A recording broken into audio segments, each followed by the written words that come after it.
All right, we're gonna start making a few little videos here to kind of walk us through how we do some things in the lab. So the first thing that we're doing right now is we are going to be making our media. So protocols are available for that online. I'm just gonna kind of go through the lab and show you where all the things are that you're gonna need. So over in this cabinet, you will find up on top the three main reagents that you're gonna need. So there's tryptone, yeast, and then if you're making plates, you'll need agar. And then the other thing you're gonna need, these are all in alphabetical order here, you're gonna need sodium chloride. So these are the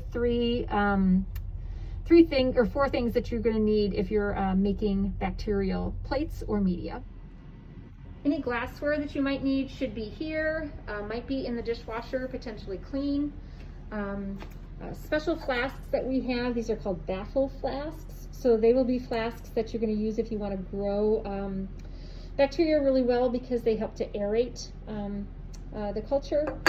We also have plates. So hopefully these are kind of readily available. Let me know if they're not.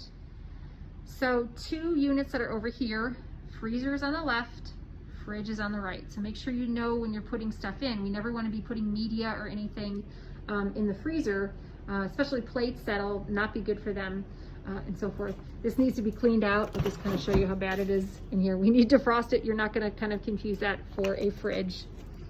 All right, but in the fridge is where you're going to find antibiotic. So again, we've got a couple of antibiotics here. Here's ampicillin and here's kanamycin. If they're not probably less than 3 or 4 months old, I probably would make new media. So check the dates on them. So you can, if you want, weigh things out on the analytical balance, but truthfully, since all we're doing is making food for bacteria, you probably could effectively do it just on our top loader here.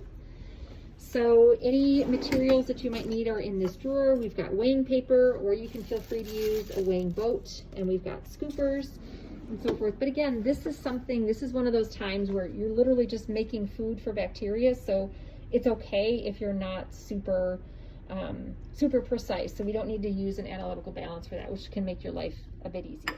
So after you've measured out and weighed out all of your materials on this analytical balance, and it does say this in the protocol, if you are mixing together solutions to make agar, the agar does not dissolve until it's heated.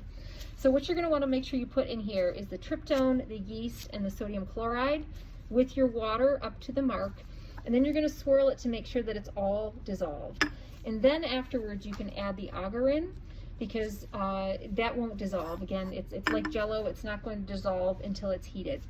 You do want to make sure that you thoroughly label whatever flask has your agar in, because once everything becomes heated and the agar dissolves, then you're not going to be able to tell the difference between that flask that has agar and one that doesn't. All right, so we're in biology right now. So there's 2 autoclaves that we have.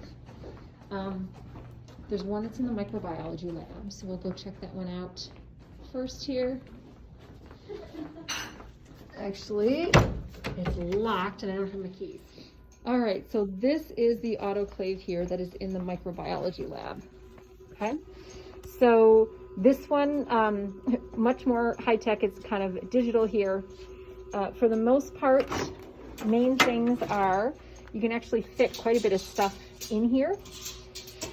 So we want to make sure that there's water down in the bottom. So it looks like there's a cup here. Same thing, you can kind of get water. You kind of want to have it so that it is, you lift up this lower one here. I can see that there's some that's in here. That actually might be enough. You kind of want it just about at the level of this lower plate that's there, so we probably won't need to add any. But if you're doing like a large flask, you'll just have this one in here. If you're doing multiple smaller flasks, or if you've got some dry goods, you can actually nest these in here. But for your stuff, you can just kind of just have the one basket there. You can put your stuff in.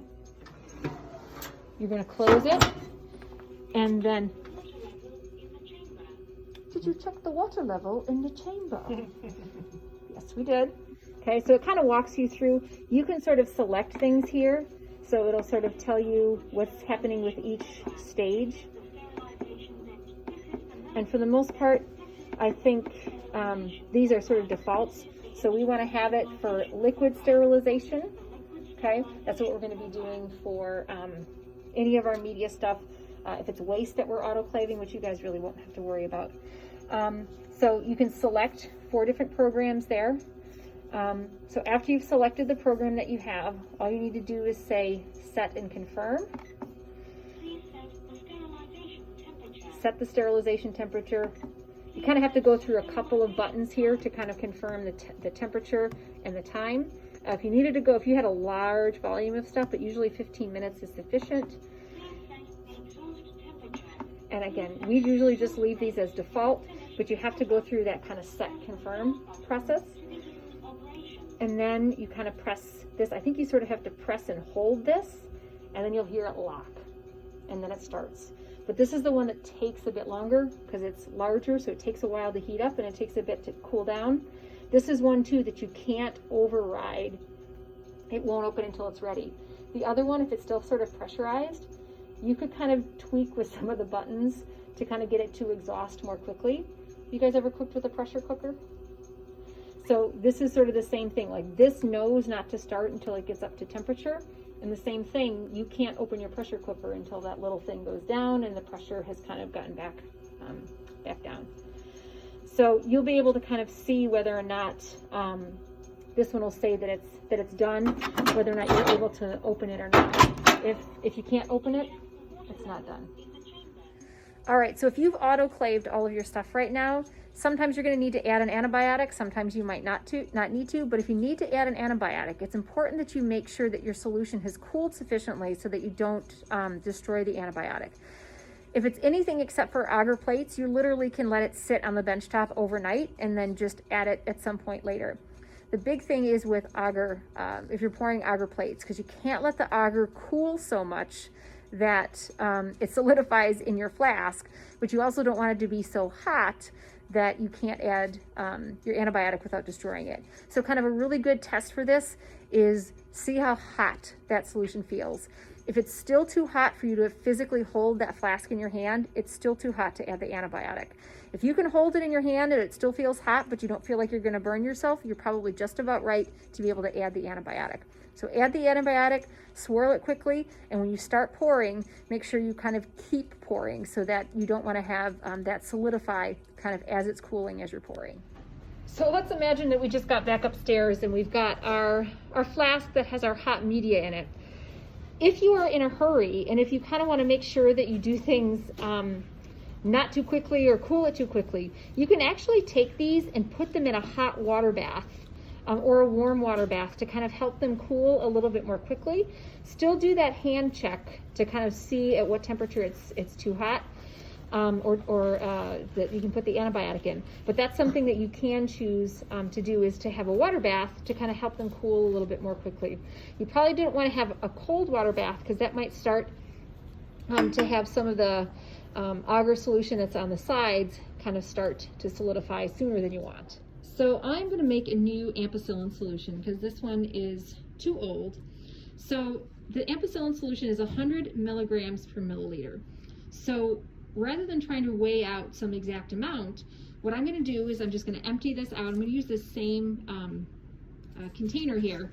I'm going to rinse it out, dump the old stuff out that can just go down the drain, and I'm literally going to put probably somewhere between 500 to 600 milligrams in here, and I'll show you how I do that on the balance. But I don't need to be super precise with it because all I'm going to do then is I'm going to adjust the volume of water that I add. So let's say that I add 560 milligrams, I'm going to add 5.6 milliliters of water, and I'm literally just going to eyeball it based on here. So pretty easy to make this quickly again if you need it. So after you have the solution and you're ready to add it to your either your media or for plates, or your just media for liquid culture, this is a 1000x solution. So however many milliliters of media that you have, you're going to add that same number of microliters of this solution. So if you have a 250 milliliter flask with LB media in it, you'll add 250 microliters of this. All right, so little tutorial on using our analytical balance here. Just turn it on here. Obviously make sure that it goes through its startup procedure normally and kind of gets to where you're reading here. We do want to make sure that when we're kind of taking our final reading, and this is a little bit broken there, so be careful, that we kind of close our doors. I'm going to pass this over to Megan so that she can just kind of record here. So what I like to do, I like to have both doors open so I can kind of reach in with my hands. I'm going to put, and this again is going to be a situation, I'm only going to be actually measuring stuff in here. So I've put my my tube in there. I'm going to tear it. So it's basically saying that my flask or my tube there is invisible. And then I'm going to take and I'm going to add, ooh, I told you it was broken. I'll fix that in a second. I'm going to add some antibiotic to this. And then we'll kind of see where we're at. So I'll kind of get a ballpark. Okay, that was about 116 milligrams, so I'm going to want to add between 500 and 600. So I kind of had a good idea of how much that was to add 150. So again, I'm just going to add some more here. And in this case, like I don't need to be exact because I'm going to measure this exactly and I'll be able to adjust the amount of water that I add. So put this in here. I'm going to do a little bit more because this would only give me about 3.3 milliliters of solution. I want to be able to have a little bit more than that. So we're going to take some more here. Should have grabbed a better scooper than this one. I'm going to actually do one more here. That was a good one.